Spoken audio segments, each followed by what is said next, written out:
Welcome back to Error Genie. Today, I'll be sharing a super simple solution to fix the page not available, your IT administrator has limited access error that pops up when trying to open Windows Security on Windows 10.11. This method worked perfectly for me, and it's quick and easy. Let's dive into it. Step-by-step fix. Using Microsoft's Security Health Setup. Step 1. Download the Security Health Setup. Head over to the Microsoft forum, where you can download the Security Health Setup zip file. I've included the direct download link in the description below. Once downloaded, extract the zip file to a location on your computer. Step 2. Install the setup, open the extracted folder, and run the SecurityHealthSetup.exe file. Follow the on-screen instructions to install it.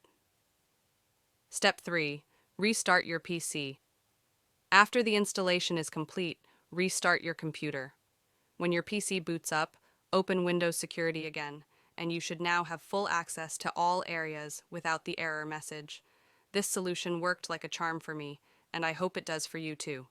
If it helped, don't forget to like this video and subscribe to Error Genie for more quick fixes and tech tips. Let me know in the comments if this solution fixed your problem or if you need more help. See you in the next one.